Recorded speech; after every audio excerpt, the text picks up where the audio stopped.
వైకుంఠలో దేవతలు కూడి శ్రీమహావిష్ణువు రామునిగా అవతరించేందుకు సిద్ధమయ్యారు. ఆయనకు తోడుగా సహాయం చేయడానికి పరమశివుడు ఒక దివ్యాత్మను పంపించేందుకు అంగీకరించాడు. అదిమిపై అంజన అనే శాపగ్రస్త అప్సరసి తన శాపమును తొలగించుకోవడానికి తీవ్ర తపస్సు చేసింది. వాయుదేవుడు పరమశివుని దివ్యశక్తిని ఆమెకు తీసుకెళ్లాడు. వారి సంయోగంతో ఒక దివ్యశిశువు అద్భుతంగా జన్మించాడు.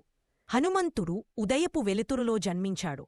ఉదయం చిన్న హనుమంతుడు ఆకాశంలో తేజస్విగా వెలిగే సూర్యుని చూసి దానిని పండుగా భావించి నవ్వుతూ ఆకాశంలోకి ఎగిరిపోయాడు. దేవతలు భయపడ్డారు. హనుమంతుడు సూర్యుని తినేస్తే జగత్తు అంధకారంలోకి వెళ్ళిపోతుందేమో అని. అందుకే దేవేంద్రుడు స్వర్గాధిపతి తన వజ్రాయుధాన్ని హనుమంతుడిని ఆపేందుకు ప్రయోగించాడు. అది హనుమంతుని తలపై పడి భూమిపై అపస్మారస్థితిలో పడిపోయాడు. అప్పుడు వాయుదేవుడు హనుమంతుని పంద్రి విపరీతమైన శోకంలో మునిగిపోయాడు. తన కోపములో ఆయన భూమిపై నుండి గాలిని పూర్తిగా ఉపసంహరించాడు. ప్రపంచం ఉబుకుతూ మూగబోయింది.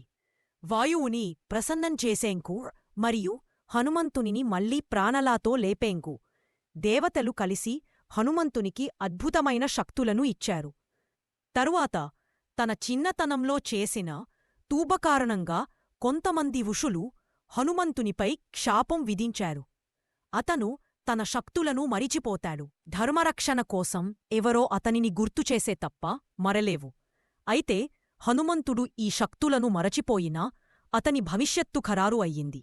ఆయన భగవంతుడైన రామునికి అంకితంగా సేవచేస్తూ యుగయుగాలపాటు ధర్మాన్ని రక్షించే గొప్ప యోధుడిగా నిలిచాడు.